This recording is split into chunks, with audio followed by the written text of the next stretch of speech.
기도합니다. 아멘. 네. 오늘도 함께 예배할 수 있음이 정말 너무나도 감사하고 하나님께서도 너무나도 기뻐하신 그런 예배가 되기를 소망하고 기도하는 마음으로 예배를 시작합니다. 예배 가운데 정말 우리 각자의 최선의 예배를 하나님께 올려드리는 시간 되었으면 좋겠습니다. 함께 찬양하겠습니다.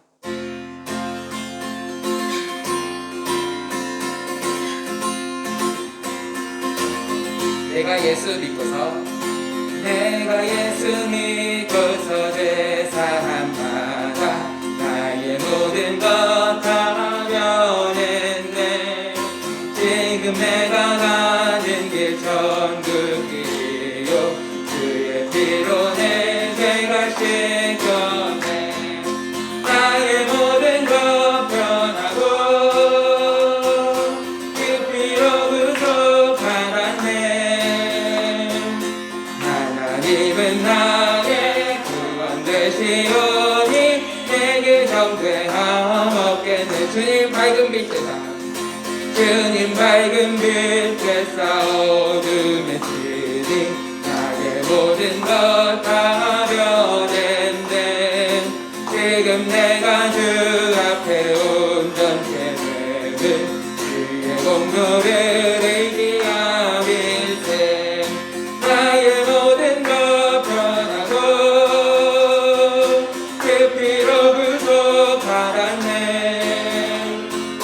하나님은 나의 구원 되시오니 내게 정죄함 없. 내게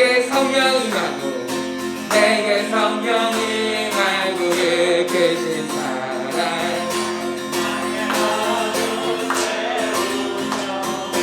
모든 공포 내게서 물리치시니 내 맘 항상 그 안에 있게. 나의 모든 것 변하고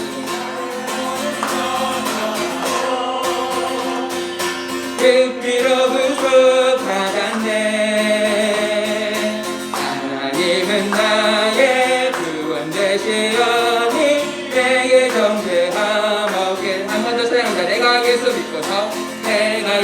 믿고서 제사함 받아 모든 것 다 변했네.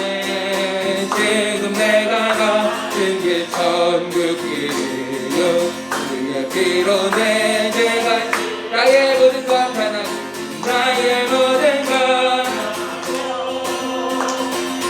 그 피로 구속받았네. 하나님은 나의 구원 되시오니 내게 정죄함. 주님 밝은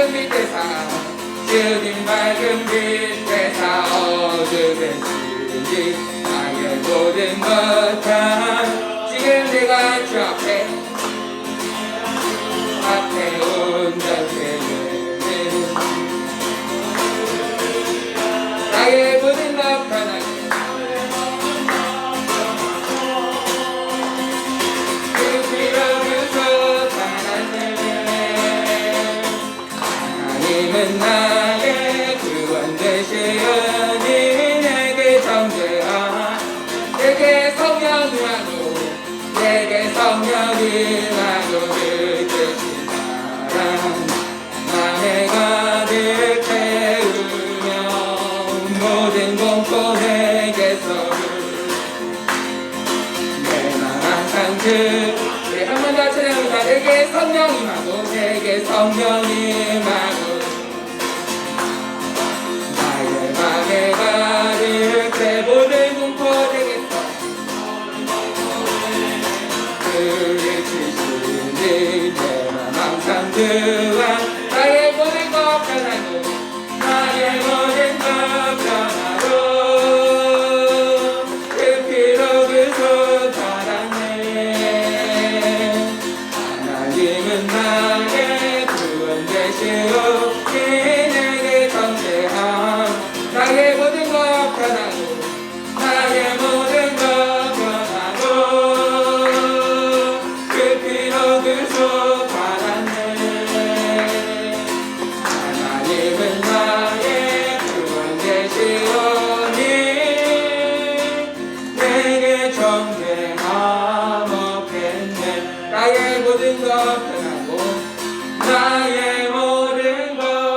변하고 그 피로 구속받았네. 하나님은 나의 구원 되시오니 내게 정죄함 없겠네. 아멘. 누구든지 그리스도 안에 있으면 새로운 피조물이라고 말씀하셨습니다. 정말 우리가 그리스도 안에 거해서 이전의 나는 버리고 새 사람이 되어서 그렇게 살아가는 또 우리가 되기를 소망합니다.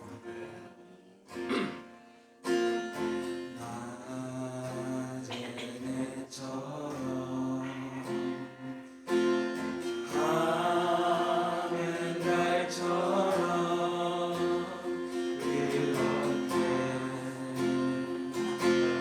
살 수 없을까.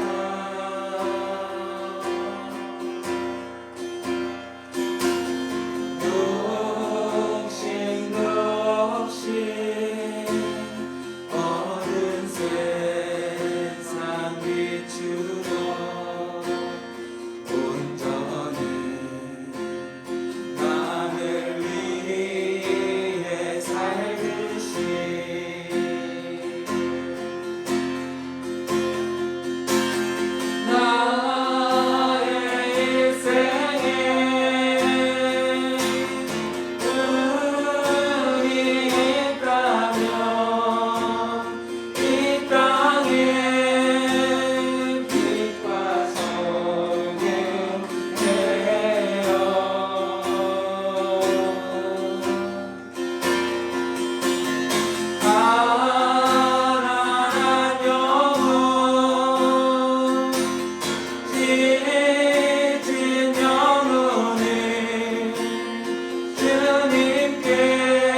내가 죽고 내 안에 계신 그리스도만 살아계시길 소망합니다. 나의 못난 자아가 죽어가는 그런 우리가 되기를 소망합니다. 세상은 나의 못난 자아를 더 내세우려고 합니다. 그러나 우리는 나의 자아를 더 내려놓고 내 안에 그리스도만 나타내시는 우리가 되기를 소망합니다. 이 시간 그런 마음 가지고 하나님 앞에 나를 내려놓으며 나아가는 시간 되기를 소망합니다. 함께 기도하겠습니다.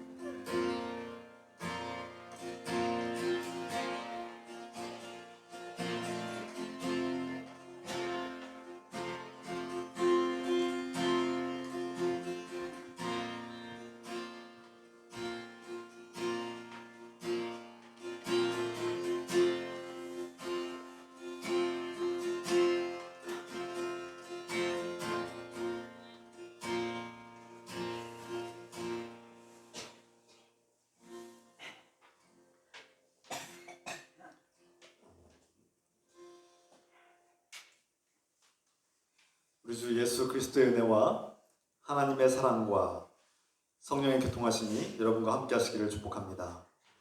주님께서 우리와 함께 하심을 믿고 다 함께 하나님께 예배드리겠습니다. 이제 다 같이 죄의 고백을 드립시다. 나는 내 죄를 주님께 아뢰며 내 잘못을 덮어두지 않고 털어놓습니다. 내가 주님께 거역한 나의 죄를 고백하오니 용서해 주시옵소서. 하나님 거부하고 또 내 맘대로 살아온 우리의 죄를 고백하며 시간 침묵 기도하겠습니다.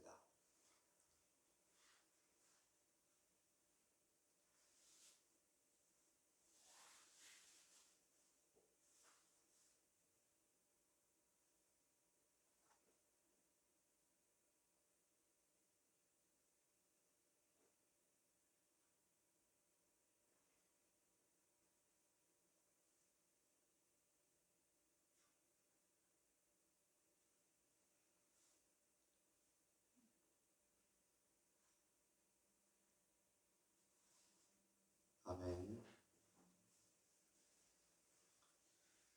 이제 그리스도 예수 안에 있는 자에게는 결코 정죄함이 없나니 이는 그리스도 예수 안에 있는 생명의 성령의 법이 죄와 사망의 법에서 너를 해방하였습니다. 우리는 이 말씀을 의지해서 주님께서 약속하신 이 말씀이 우리에게 이루어져서 우리의 모든 죄가 예수 그리스도의 이름으로 사함받았음을 선포합니다. 이 시간 우리의 죄를 용서하시고 받아주시는 은혜와 사랑에 감사하며 우리 침묵을 기도하겠습니다. 감사의 기도 드립시다.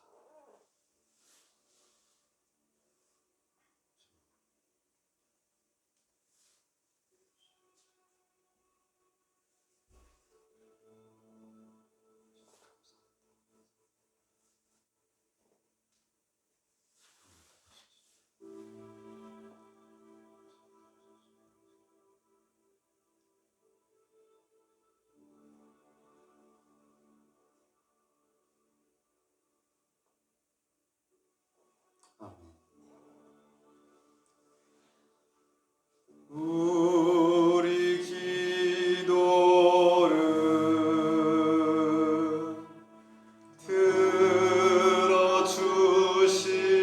들어주시고 주님의 평화를 내려주소서.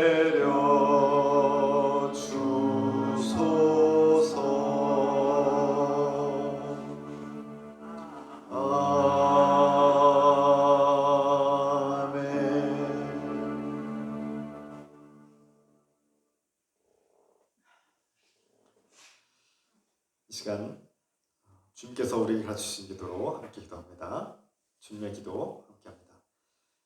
하늘에 계신 우리 아버지여, 이름이 거룩히 여김을 받으시오며 나라가 임하시오며 뜻이 하늘에서 이루어진 것 같이 땅에서도 이루어지이다. 오늘 우리에게 일용할 양식을 주시옵고 우리가 우리에게 죄 지은 자를 사하여 준 것 같이 우리 죄를 사하여 주시옵고 우리를 시험 들게 하지 마시옵고 다만 악에서 구하시옵소서. 나라와 권세와 영광이 아버지께 영원히 있사옵나이다. 아멘.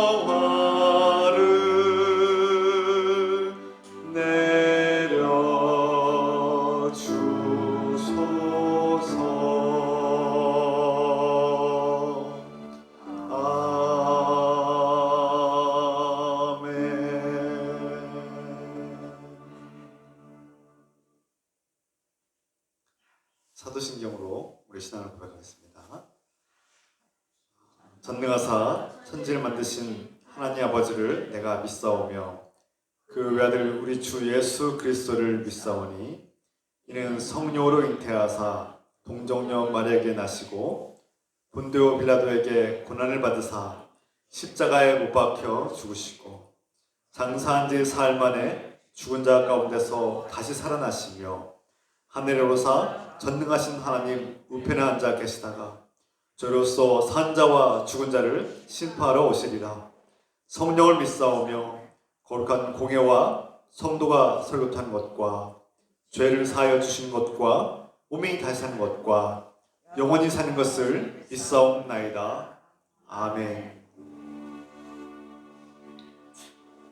우리 기도를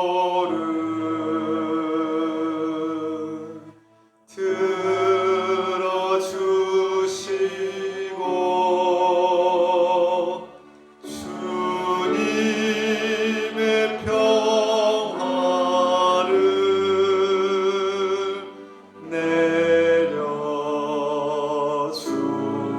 내려주소서.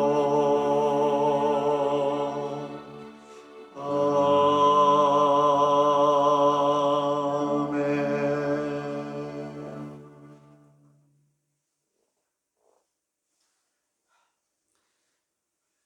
지금 하나님께 찬송드립니다. 감사의 찬송가 421장 찬송 부르시면서 준비하신 예물 하나님께 드리겠습니다.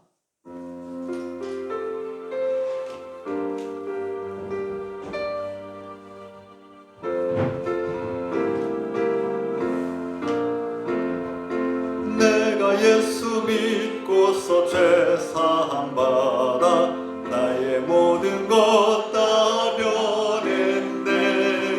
지금 내가 가는 길 천국 길이요 주의 피로 내 죄가 씻겼네. 나의 모든 것 변하고 그 피로 구속 받았네. 하나님은 나의 구원 되시오니 내게 정죄함 없겠네. 주님 밝은 빛 되사 어둠에 치니 나의 모든 것 다 변했네. 지금 내가 주 앞에 온전케 되는 주의 공로를 의지함일세. 나의 모든 것 변하고 그 피로 구속 받았네. 하나님은 나의 구원 되시오니 내게 정죄함 없겠네. 내게 성령 임하고 그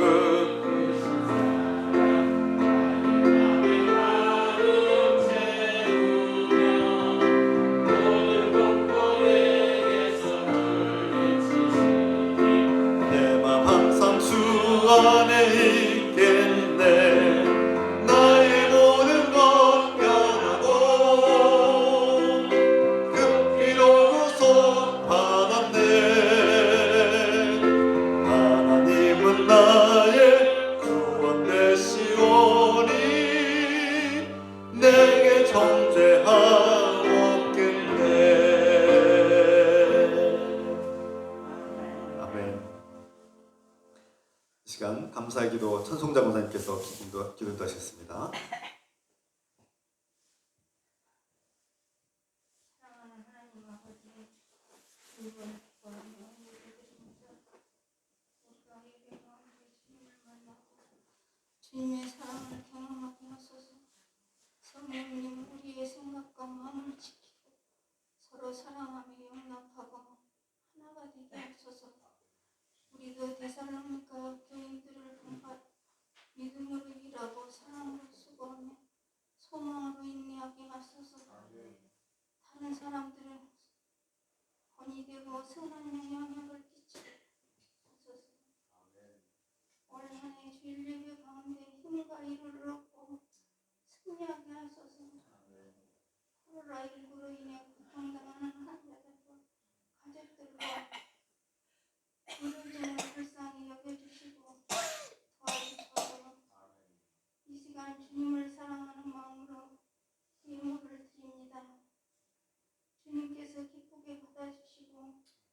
하나님 나라를 위해 사용하게 하여 주시옵소서. 이 시간 말씀을 전하시는 목사님께 성령으로 함께 하시고 진리와 은혜로 가득 채워주시옵소서. 주님의 말씀을 들을 때마다 위로와 소망을 얻고 열매 맺게 하소서. 예수 그리스도의 이름으로 기도드립니다. 아멘. 아멘. 우리 기도를 들어주시고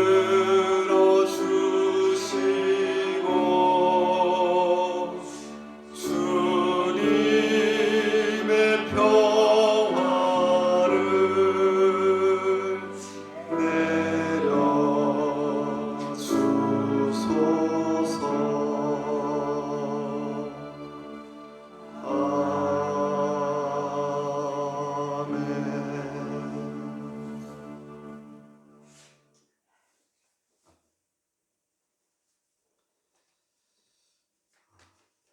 주 이름으로 서로 환영하고 축복합시다. 주 이름으로 사랑합니다.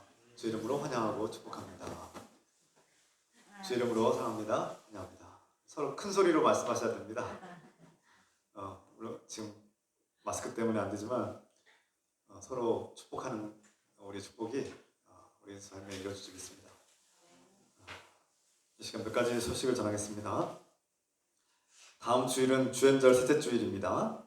우리가 주연절을 보내고 있습니다. 지금 방역 2단계 상황에 있음을 참고하시기 바랍니다. 주일 예배 순서가 2월부터 이렇게 예배 이제 좀 변화가 있습니다. 예배가 이제 주 핵심 내용들은 다 거기서 거긴데 조금 변화된 것을 이렇게 또 함께 찬양이 풍성한 예배로 그렇게 또 준비하겠습니다. 말씀 카드 또 성경 읽기표가 비치되어 있습니다. 말씀 가까이 하시고 늘 항상 읽으시기 부탁드립니다. 말씀이 힘을 주고 능력이 있습니다. 다음 주일에는 성경 퀴즈가 있습니다. 성경 퀴즈 다음 주일에 고린도후서 7장부터 9장까지의 말씀을 두고 이렇게 함께 나누겠습니다. 기부금 영수증이 필요하신 분들은 미리 말씀해 주시면 준비하겠습니다. 이 시간 중보기도 시간을 갖겠는데요. 신종호 원로목사님, 또 김동경 성도님, 또 강희문 성도님 여러분들 기억하셔서 기도해 주시기 부탁드립니다. 또 주중에 우리 기도회에서 중보기도 하고 있습니다. 또 이 시간 2022년도 한 해에는 주일 예배가 하나님 은혜 가운데 성공하고 승리하고 주님께서 주시는 놀라운 은혜가 위로와 소망이 가득할 수 있는 예배가 되도록 기도합시다. 사랑하는 하나님 아버지, 우리 아프신 분들을 위해서 기도합니다. 주님께서 도와주시고 불쌍해 주시고 힘 주시고 소망을 주시옵소서. 하나님 나라의 소망을 가지고 예수 그리스도를 의지하며 강하고 담대하게 이겨내게 도와주시고 우리 교회가 하나님께서 주신 비전과 목표를 향하여 올 한 해도 승리하게 도와주셔서 주일 예배 가운데 힘과 위로를 얻고 소망을 얻고 하나님 은혜 가운데 감사와 기쁨이 넘치는 예배의 승리가 이루어지게 축복하시옵소서. 이 주일 예배를 승리하게 하시고 하나님 나라가 임하게 축복하시옵소서. 주여 감사합니다.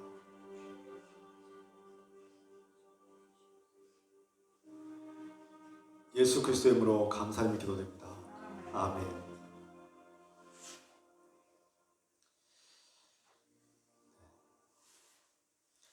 이 시간 하나님의 말씀입니다. 하나님께서 우리에게 주실 말씀은 데살로니가전서 1장 4절에서 8절의 말씀입니다. 자리에서 일하셔서 함께 있습니다. 데살로니가전서 1장 4절에서 8절의 말씀을 한 목소리 읽겠습니다. 하나님의 사랑하심을 받은 형제들아, 너희를 택하심을 아노라. 이는 우리 복음이 너희에게 말로만 이른 것이 아니라 또한 능력과 성령과 큰 확신으로 된 것이니라. 우리가 너희 가운데서 너희를 위하여 어떤 사람이 된 것은 너희가 아는 바와 같으니라.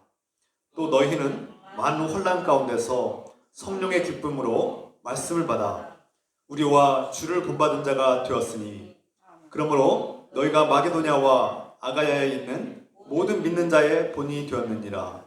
주의 말씀이 너희에게로부터 마게도냐와 아가야에만 이를 들릴 뿐 아니라 하나님을 향하는 너희 믿음의 소문이 각처에 퍼졌으므로 우리는 아무 말도 할 것이 없노라. 아멘. 잘 앉아주시기 바랍니다.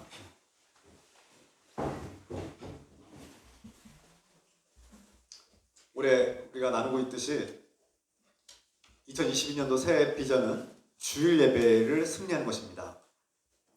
코로나19로 인해서 지난 2년 동안 우리 약해진 우리 주일 예배가 다시 회복되고 이 예배를 통해서 하나님의 위로와 사랑과 소망이 가득하고 또 서로를 사랑하는 그런 실천의 장소가 또 되고 이 아름다운 주님의 공동체, 새로운 공동체가 이 주일 예배를 통해서 시작되기를 소망합니다. 그래서 우리가 이 주일 예배를 위해서 기도해 주시고 올 한 해 주일 예배 여러분들 다른 것도 다 잘하지만 주일 예배가 승리하시도록 우리가 한 해 동안 집중하고 초점을 맞춰서 최선을 다합시다. 믿는 자들에게는 예배가 매우 소중하고 예배를 통해서 신앙이 시작되고 또 완성되는 것입니다. 물론 예배가 전부는 아닙니다. 예배는 시작이고 우리 삶의 일부입니다. 그러나 예배가 없는 그리스도인은 매우 초라하고 위험한 빈약하고 능력이 없는 그런 삶을 살게 될 것입니다.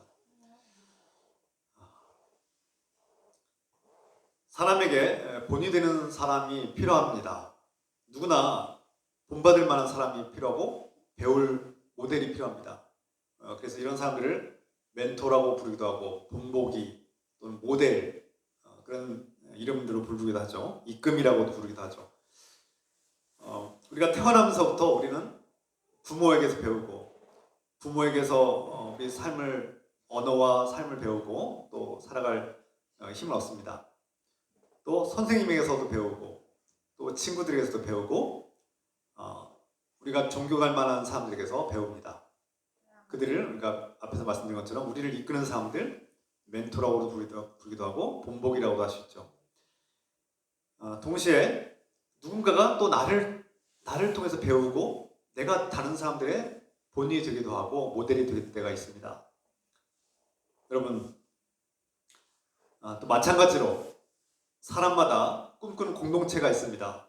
나를 있는 모습 그대로 사랑하고 받아들이고 존중해주는 그런 아름다운 나의 꿈이 이루어지고 소망이 이루어질 수 있는 그런 아름다운 공동체, 사랑의 공동체를 우리가 꿈꾸고 있죠.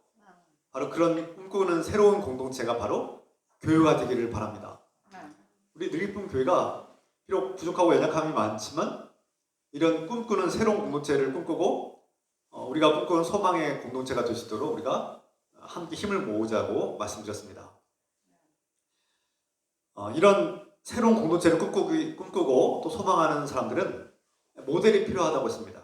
앞에서 말씀드린 것처럼 그러면 우리보다 앞서서 사랑의 공동체, 서로를 존중하고 아끼며 하나가 되고 하나님 말씀대로 순종하는 아름다운 공동체를 보고 배워야 할 거 아니겠습니까?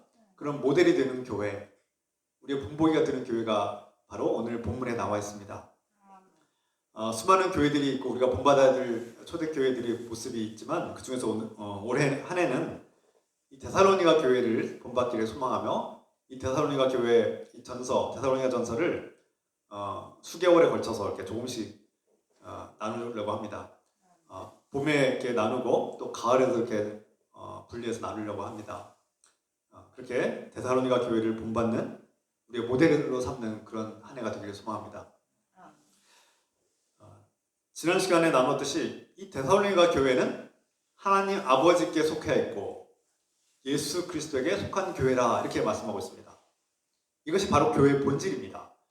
교회는 바로 하나님께 속한 공동체이고 예수 그리스도에게 속해야만 그것을 교회라고 에클레시아 그것을 하나님의 모임이라고 볼 수 있는 것입니다. 누누이 말씀드리지만 교회는 에클레시아는 여러분들이 있는 곳 예수 그리스도 이름으로 두세 모이는 곳이 바로 교회가 시작되는 것입니다. 그러므로 어떤 교회를 비난하는 것은 곧 나를 비난하는 것이고 교회를 사랑하는 것은 곧 나를 사랑하는 것이 되는 것이죠. 내가 교회이기 때문에 내가 그 교회의 모임의 일원이기 때문에 내가 곧 교회를 이루는 부분이 되는 것이죠. 주님의 모임입니다. 데살로니가 교회는 어떻게 시작되었고 또 어떤 모습이었는지를 오늘 말씀 통해서 나누겠습니다. 그 특징들이 5가지로 나눠지는데요. 첫 번째 특징은 그 데살로니가 교인들은 하나님의 사랑을 받고 택하심을 받았다는 사실입니다. 이것을 어떻게 할 수 있습니까? 그들이 어떻게 하나님의 사랑을 받았는지, 그들이 하나님의 택하심 받은 것을 어떻게 알 수 있을까요? 새로운 공동체가 시작되었는데 그 시작은 그들의 어떤 인간적인 노력으로 성취로 얻은 것이 아니라 하나님께서 주셨기 때문에 얻을 수 있었다는 것이죠. 우리가 사람이 스스로 연구하고 노력해도 하나님을 알 수가 없습니다. 만날 수가 없습니다. 다른 종교들은 신을 만나기 위해서 선행을 하고 또 신을 만나기 위해서 참선을 하고 이렇게 수행을 합니다. 그러나 신을 만날 수가 없습니다. 불가지론이라고 하죠. 신을 도무지 만날 수도 없습니다. 그리고 정말 드물게 만났을지라도 설명할 수도 없고 그것을 전할 수도 없는 것이죠. 그런데 우리 기독교는 다릅니다. 기독교는 우리는 우리의 노력과 우리의 지식과 지성과 감성으로는 하나님을 만날 수 없지만 하나님이 그것을 아시기 때문에 하나님이 우리에게 임하셨다는 것입니다. 복음이 저 여러분에게 임했다는 것입니다. 그 하나님이 우리에게 오셨고 그 복음이 우리에게 임했기 때문에 우리가 하나님을 알게 되었고 그분이 예수 그리스도임을 알았고 예수 그리스도가 왜 십자가에서 못 박혀 죽임을 당해야만 하는지를 알게 된 것입니다. 그리고 그것을 우리가 전해 들었기 때문에 이제는 우리의 모든 죄가 용서함을 받았고 우리가 새 사람이 되었고 하나님 나라의 자녀가 되었음을 깨닫게 되는 것입니다. 이것은 우리의 노력과 우리 지성으로 스스로 얻은 결론이 아닙니다. 하나님께서 알려주셨기 때문에 예수 그리스도께서 이 땅에 오셔서 우리에게 보여주셨기 때문에 그 증거가 우리에게 나타났고 우리는 그것을 믿음으로 이 확신을 갖게 된 것입니다. 이미 말씀드렸듯이 두 번째 특징은 바로 데살로니가 교인들은 이 예수 그리스도께서 이 땅에 오셨다는 사실이 기쁜 소식이고 우리에게 구원의 소식, 복음이라는 사실을 깨닫고 기쁨으로 받아들였다는 것입니다. 말씀을 이제 전한 자의 말씀을 듣고 그 복음을 통해서 하나님이 누구인지를 알게 되었고 그것을 받아들였다는 것입니다. 받아들였다. 오늘날 하나님께서 예수 그리스도의 복음을 통해서 우리에게 임하였고 그 복음을 들을 때 우리는 첫 번째로는 말로 듣죠. 음성으로 언어로 그 복음을 듣고 그 복음은 또한 그 복음 안에 능력이 있음을 알게 되고 경험하게 됩니다. 그것은 말로 끝나는 것이 아니라 능력이 있구나. 우리를 구원하고 우리 모든 죄를 해결하는 능력이 있구나라는 것을 깨닫게 됩니다. 그래서 우리가 지성으로도 1차적으로 그것을 받아들일 뿐만 아니라 우리의 경험을 통해서 감성을 통해서 하나님의 살아계심과 우리를 위해서 아들을 보내셨다는 사실을 깨닫고 경험하게 되는 것이죠. 그리고 우리는 하나님의 아들이 이 하나님께 창조하신 세계가 죄로 파괴되었고 인간의 불신적으로 파괴되었고 도무지 인간의 힘으로는 회복할 수 없는 이 세상을 죄악으로 부서진 이 세상을 회복하기 위해서 예수 그리스도가 이 땅에 오셨다는 사실과 그리고 그가 이 죄를 해결하기 위해서 우리 대신 십자가에서 죽임을 당하셨다는 사실과 그리고 죽었다가 3일 만에 부활하셔서 우리의 모든 하나님 나라의 소망을 열어주셨다는 사실을 전하고 깨닫게 하신다는 것입니다. 그래서 우리는 이 복음이 우리 안에 들어왔고 이 복음을 지성과 감성으로 받아들이고 깨닫고 경험하고 또 복음을 받아들이는 사람은 성령이 동시에 들어오셔서 성령께서 이 믿음 예수 그리스도가 누구인지를 알려주시고 증거하셔서 우리가 믿음으로 확신할 수 있게 됩니다. 이것이 그리스도인들이 복음을 듣고 사람이 복음을 듣고 그리스도인이 되는 과정입니다. 바로 데살로니가 교회 안에 이 모습이 나타났다는 거예요. 네 번째, 데살로니가 교인들은 예수 그리스도의 복음을 그 전한 사도 바울을 또한 예수 그리스도와 사도 바울을 따랐다는 것입니다.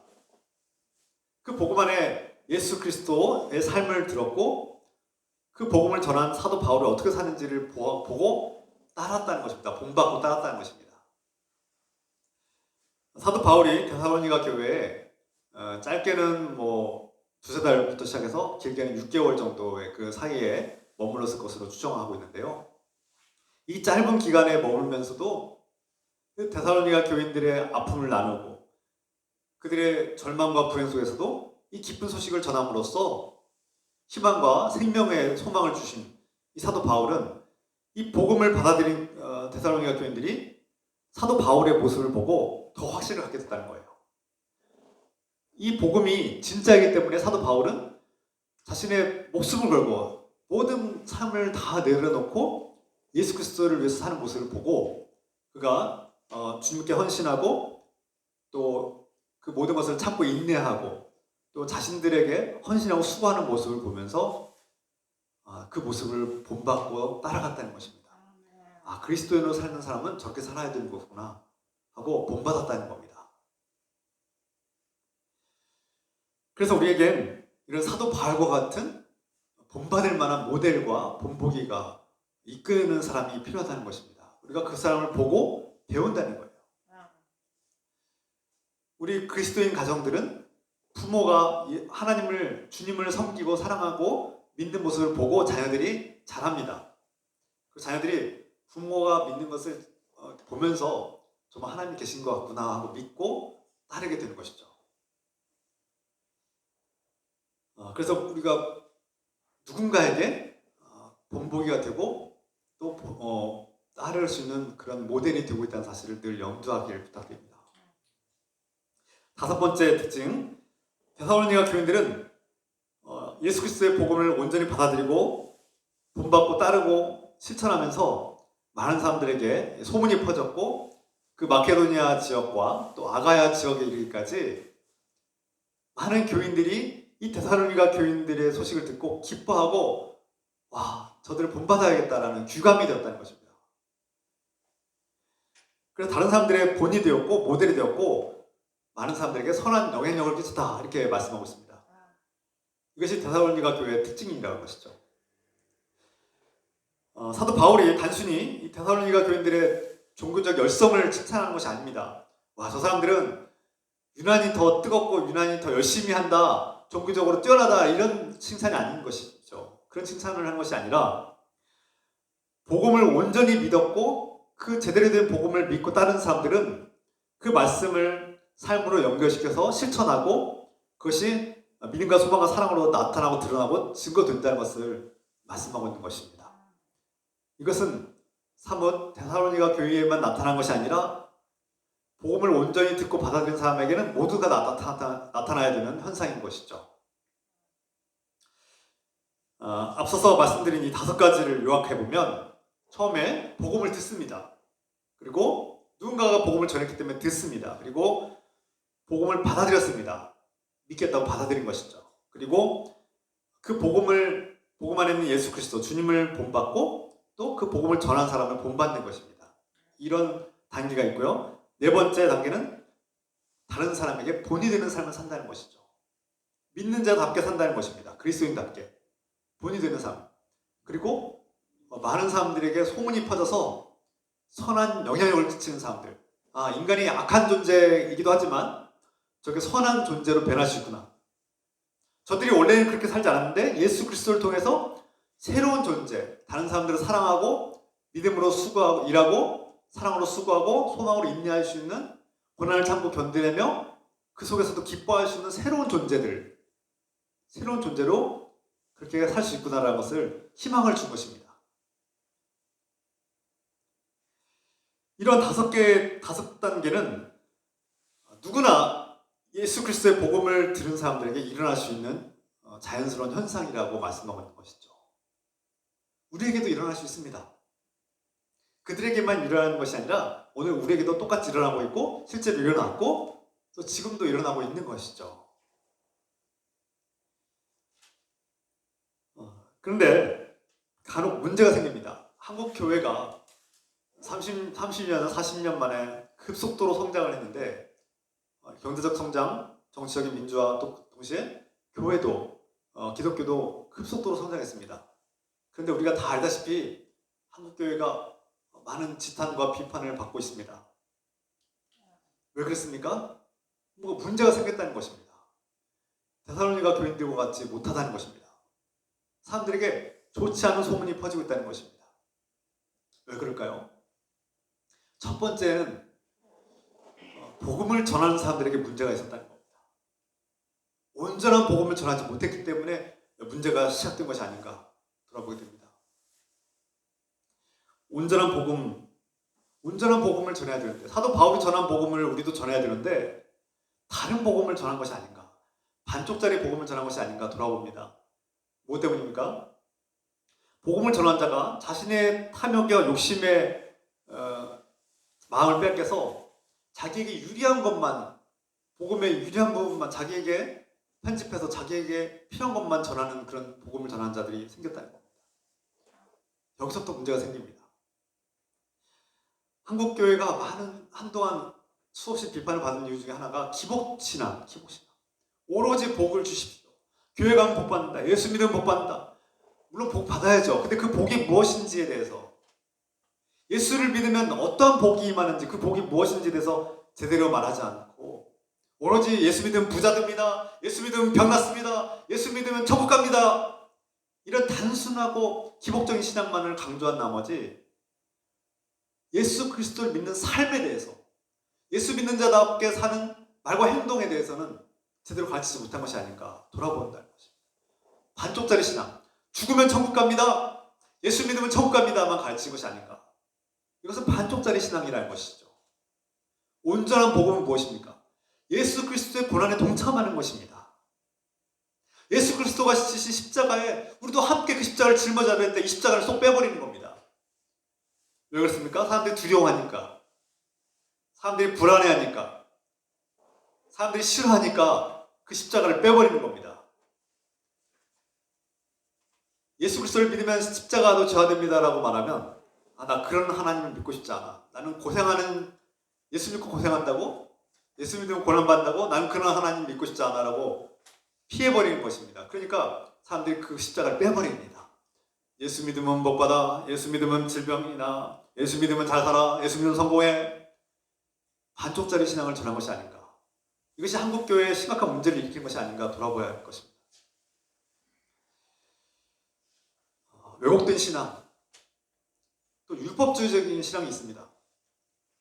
신앙을 생활하면 율법주의, 또 다른 율법주의, 바리새인들과 별반 다를 바 없이 새벽기도 나와야 돼, 모든 예배 다 출석해야 돼, 주일 예배 성수해야 돼, 주일 예배 빠지면 지옥 가, 헌금 안 하면 지옥 가, 이런 식의 정죄하고 율법 형식적인 그런 것들을 강요하고, 신앙이 율법주의적인 그런 신앙과 복음이 빠져버린, 율법주의에 빠져버리는 그런 또 다른 왜곡된 신앙을 가르치지 않습니까? 여기에 또 문제가 있습니다. 두 번째로, 복음을 받아들인 사람들이 그 온전한 복음을 들었음에도 불구하고 관념적인 신앙에 머물고, 나는 예수 믿고 천국 가, 여기서 끝나버린답니다. 난 일주일에 한 번 와서 한 예배 드리면 끝났어, 내가 할 일은 모든 것이 끝났고 나는 천국 갈 거야 라고 끝낸다는 겁니다. 여기에 또 반쪽짜리 신앙이 생기는 겁니다. 복음은 삶으로 연결되어야 마땅합니다. 복음은 우리의 생각을 변화시키고 마음을 변화시킵니다. 걱정과 근심과 두려움, 세상을 숭배하고 나 자신을 숭배하던 내가 세상의 우상과 나 자신을 내려놓고 하나님이 나를 창조하셨음을 깨닫고 그분을 사랑하고 그분의 말씀에 순종하고, 나를 숭배하는 것이 아니라 예수 그리스도를 사랑하고 그분을 섬기겠다고 결단하며 우리의 마음이 변화되고 우리의 말과 행동이 믿음으로, 사랑으로, 또 소망으로 변화되게 돼 있습니다. 온전한 복음을 받아들이고 믿는 사람은 이런 변화가 일어나는 것이 자연스러운 것입니다. 예수 그리스도께서 이 땅에 오셨다는 것은 이 땅에 하나님 나라가 이제 임했고 시작되었다는 것을 말씀하는 겁니다. 그런데 어떻게 해서 죽으면 천국 갑니까? 예수님은 분명히 하나님 나라가 이 땅에 임했다라고 분명히 선포하셨는데 왜 우리는 죽으면 천국 간다고 말씀합니까? 이 땅에서는 그러면 대충 아무렇게나 살아도 된다는 뜻입니까? 많은 교인들이 그렇게 받아들이는 것이 아닌가, 무의식 중에 복음을 그렇게 받아들이는 것이 아닌가 돌아보게 됩니다. 예수 그리스도를 믿으면 지금 여기서 당장 이 예배 가운데서도, 이 말씀을 듣는 가운데, 찬양하고 기도하는 가운데서도 이미 변화가 일어납니다. 아, 내가 여전히 하나님을 믿지 못하고 말씀을 거부하며 내 마음대로 인생을 살고 있구나 하는 것을 깨닫는 것이죠. 그 깨달음부터 내 마음의 변화가 시작되는 것입니다. 아, 내가 여전히 다른 사람들을 사랑하지 못하고 내 안에 냉랭함과 차가움과 또 누군가를 사랑하는 것이 너무나 두렵고 너무나 무섭고 누군가에게 나를 내어주는 것이 참 힘든 일이구나 하는 것을 깨닫고 나 자신을 돌아보는 것에서부터 새로운 변화가 시작되는 거 아닙니까? 내가 여전히 더 헌신하지 못했구나. 내가 더 사랑하지 못하고 살고 있구나. 여전히 내가 이기적이구나. 예수 그리스도를 믿으면, 그분이 우리 삶에 들어오면 죄로 파괴되고 부서져 버린 내 인생이 회복됩니다. 치유가 됩니다. 원수와 같았던, 내가 미워하고 증오했던 사람들을 용서할 수 있는 용기가 생깁니다. 용서의 단계에는 5가지 단계가 있습니다. 용서에는 몇 가지 단계를 거쳐야만 또 온전한 용서가 이루어집니다. 복음을 온전히 듣고 받아들이는 사람은 이 말과 행동이 변화되게 돼 있고 다른 사람에게 본이 되고 선한 영향력을 끼치는 사람이 되는 것이죠. 그래서 이제부터 내가 예수님을 믿고 다시 예수 그리스도를 나의 주님을 받아들인 후부터는 내가 나의 말과 행동을 변화시켜야겠다. 내가 그동안 빠져있던 죄악된 일들을 이제 끊어야겠다. 그래서 여러분, 교회에 오려면 어떤 분들이 간혹 이런 얘기를 해요. 새신자들 중에 교회에 오려면 내가 좋아하는 것들을 끊는 다음에 오겠다는 거예요. 그런데 그것은 불가능합니다. 오히려 반대로 내가 그냥 이전의 삶을 그대로 살다가 교회에 여러 가지 과정을 거쳐서 왔는데 예수 그리스도의 복음을 듣고 예수님이 믿어지기 시작하면, 그리고 성령이 내 안에서 일하고 그분이 나를 도와주시면, 이것이 정말 끔찍한 죄고 나를 파괴하는, 나를 멸망시키는 죄악들이었구나 하는 것을 깨닫고 음란한 것들을 끊고 또 내가 속이던 것들을 끊어버리고 다른 사람들을 속이고 거짓말하는 것들을 끊어버리고 또 술과 담배 같은 것도 기독교인들은 술, 담배 끊어야 돼, 교회 가려면 술, 담배 끊어야 돼가 아니라 그런 것이 아닙니다. 순서가 바뀐 거예요. 예수 그리스도를 믿었더니 성령께서 내 안에서 그것들이 나에게 해롭다는 것을 가르쳐주는 거예요.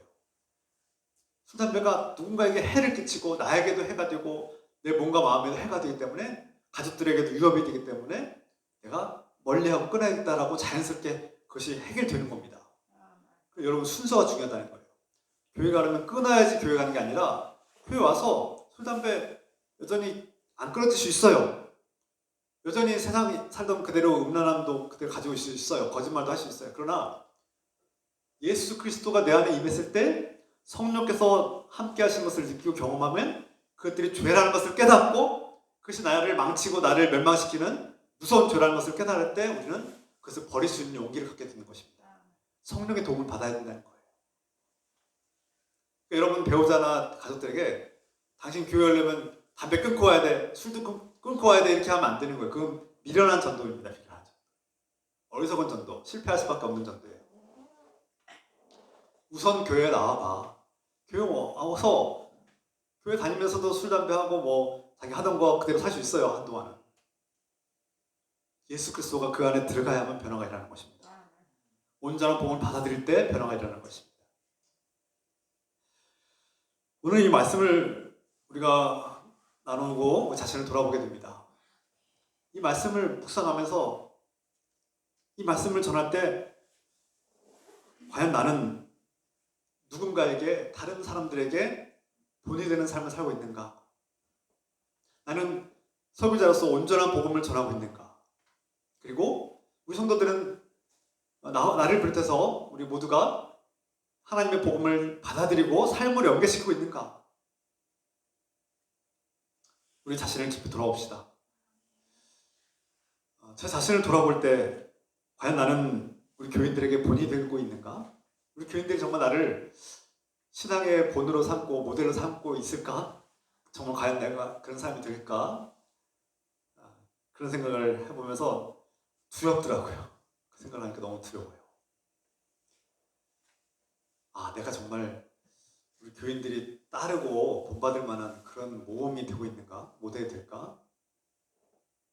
물론 우리나라에는 요즘 인터넷이 발달돼서 좋은 설교자들, 훌륭한 설교자들이 인터넷에 얼마든지 들을 수 있는 설교자들이 많이 있고, 또 책을 통해서나 여러 가지 방법을 통해서 훌륭하신 목사님들이 많이 있다는 것을, 그분들을 본받을 수 있고 또 그런 교인들이 있다는 것을 알 수 있습니다.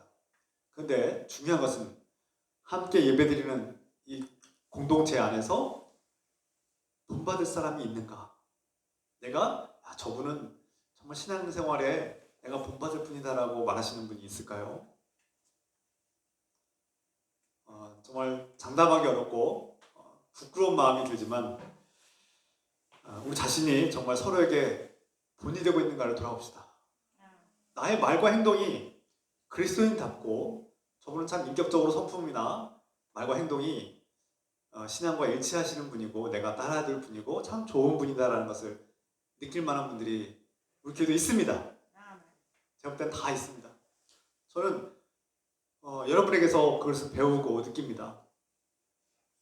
오랜 세월 동안 어떤 대가나 어떤 보상도 바라지 않고 매 주마다 이 교회를 묵묵하게 청소하고 봉사하시는 우리 권사님, 집사님 가정 보면 참 존경스럽습니다. 내가 본받아야 될 분이구나. 참 이렇게 어려운 상황 속에서도 불평하지 않고 오랜 세월 동안 예배 생활을 예배 가운데서 또 공동체 섬기시고 무슨 말을 하도 이렇게 사람들에게 기분 좋고 칭찬과 격려하시는 우리 권사님 보면은 제가 참 배울 게 많습니다. 모델이 됩니다. 제 모델이에요. 저는 좋은 성품을 제가 본받아야겠다. 우리 교인들 한 분 한 분 보면 참 본받을 게 많습니다. 저 또한 여러분들에게 본이 되는 삶을 살아야겠다. 무슨 말과 무슨 행동을 하든 그리스도인답게 행동하고 그것이 어떤 인위적인 그냥 보여주기식의 모습이 아니라 어떤 상황 속에서도 내가 예수 그리스도를 바라보고 있고 예수 그리스도 안에서 진실하고 그 사랑으로 우리 형제 자매들을 품고 섬기는 그런 삶을 살고 본이 되는 삶을 살겠다.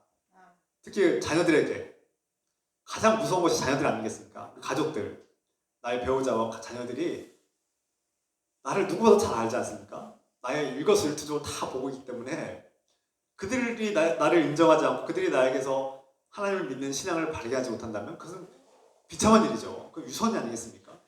밖에서는 신앙인으로 산다고 하지만 가정 안에서 그 믿는 모습이 이루어지지 않는다면 그 유선 아니겠습니까? 그것은 심각한 중요한 문제입니다. 다른 데서는 참 좋은 사람이야, 저 사람은 참 그리스도인다고 열심히 믿는 하나님의 사람이야 라고 인정받으면서 정작 가정 안에서는 자녀들로부터 외면당하고 가족들에게는 인정받지 못하는 그런 삶을 살다면 우리가 그것은 또 다른 정말 깊이 생각해봐야 될 일입니다. 이것은 중요한 일입니다. 그래서 디모데전서 후서에서 2장에서는 가정을 돌보고 가정에서 존경받지 못하는 리더는 자격이 없다라는 말씀하지 않습니다. 여러분 오늘 말씀을 우리가 돌아보면서 데살로니가 교인들은 그 복음을 듣고 받아들였고 그 복음을 삶으로 연결되어서 그들이 믿음과 소망과 사랑으로 삶을 드러내고 많은 사람들에게 본보기가 되고 선한 영향력을 끼쳤습니다. 우리도 이 데살로니가 교인들의 모습을 본받읍시다. 이 공동체를 본받아서 이 데살로니가 교인들 앞에서 지난 시간에 말씀드린 것처럼 환경은 정말 열악했습니다.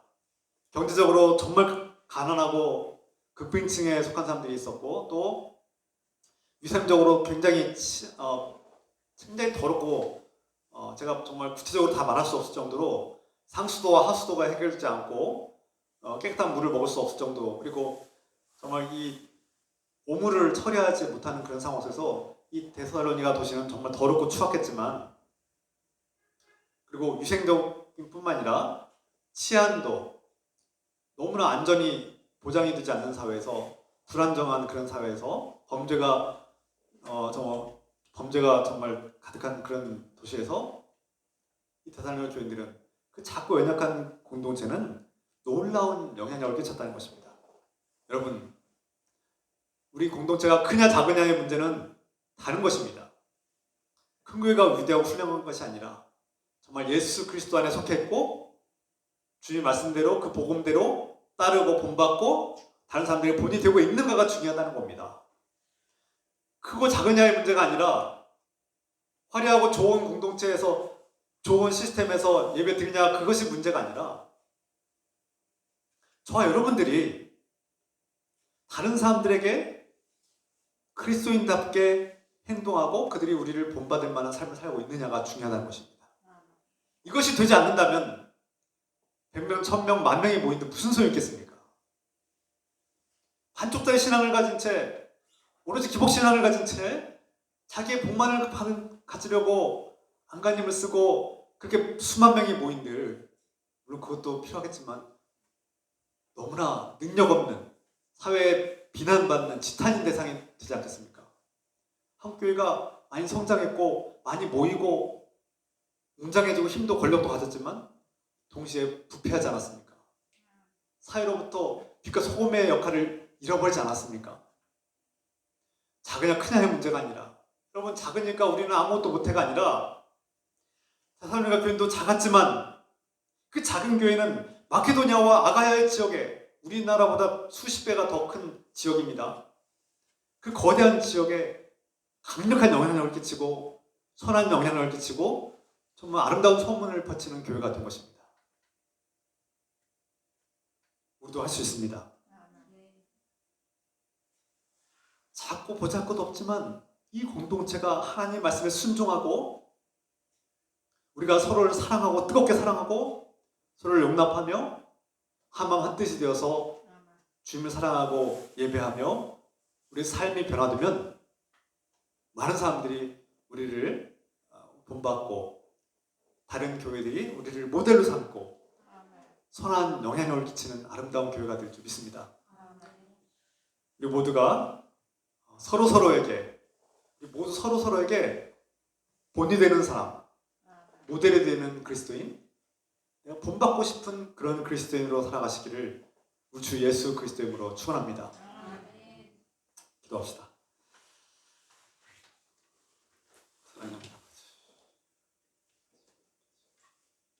사랑의 하나님 아버지, 데살로니가 교인들을 바라보며 우리 교회가 그 교회를 본받기 원합니다. 온전한 복음을 믿고 받아들였고 그 복음을 따르며 예수 그리스도를 본받고 그 사도 바울의 삶을 본받고 행했습니다. 그리고 다른 사람들에게 본이 되었고 선한 영향력을 끼치는 교회가 되었습니다. 일기쁨 교회가 데살로니가 교회처럼 주의 온전한 복음을 듣고 받아들이며 다른 사람들에게 본이 되고 많은 사람들에게 선한 영향력을 끼치는 그러한 아름다운 복된 교회가 되게 축복하여 주셔서 예수 그리스도의 이름으로 기도합나이다. 아멘. 주의 말씀 삶의 등불이요 우리 앞길에 비치시라. 주의 말씀 삶의 등불이요 우리 앞길에 비치시라.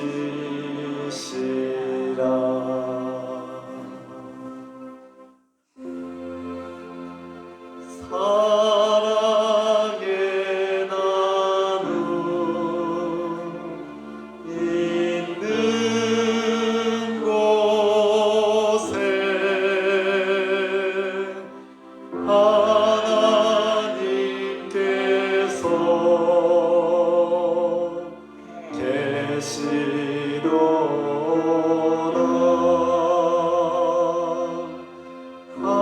사랑의 나눔 있는 곳에 하나님께서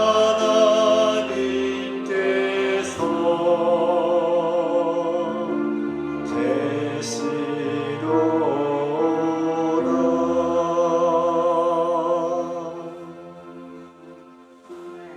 오늘 말씀을 묵상하고 이 말씀대로 살겠다고 결단하며 기도합시다.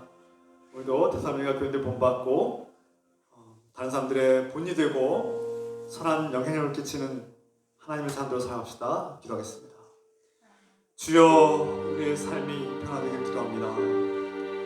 데살로니가 교인들을 본받기 원합니다. 우리 교회가 다른 사람들의 본보기가 되고 이 지역사회, 이 대전도시에 많은 사람들에게 소망을 주는 교회, 본받고 싶은 교회, 살아있는 교회, 아름다운 교회, 작지만 서로 사랑하는 교회, 작지만 서로 용납하는 교회, 작지만 선교하는 교회, 작지만 그 말씀대로 순종하는 교회, 다른 사람들의 본이 되는 교회, 작지만 선한 영향력을 끼치는 강한 교회, 정말 주의 말씀대로 순종하는 교회 되게 하옵소서.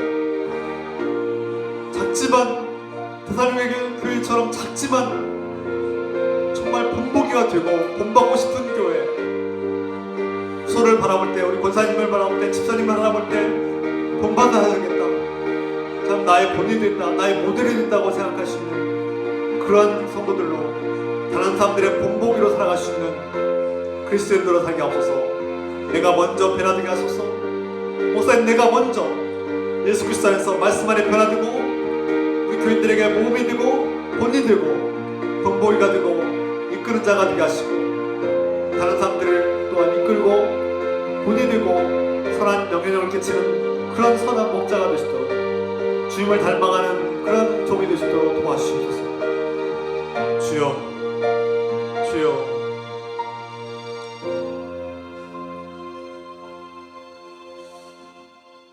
사랑의 하나님 아버지, 데살로니가 교인들처럼 우리도 말씀을 듣고 받아들이고 이 말씀 따라 행하고 또 다른 사람들의 본이 되는 삶, 또 많은 지역사회에 아름다운 소문이 퍼져서 선한 영향력을 끼치는 그런 삶을 사시도록, 그러한 교회가 되도록 축복하시옵소서.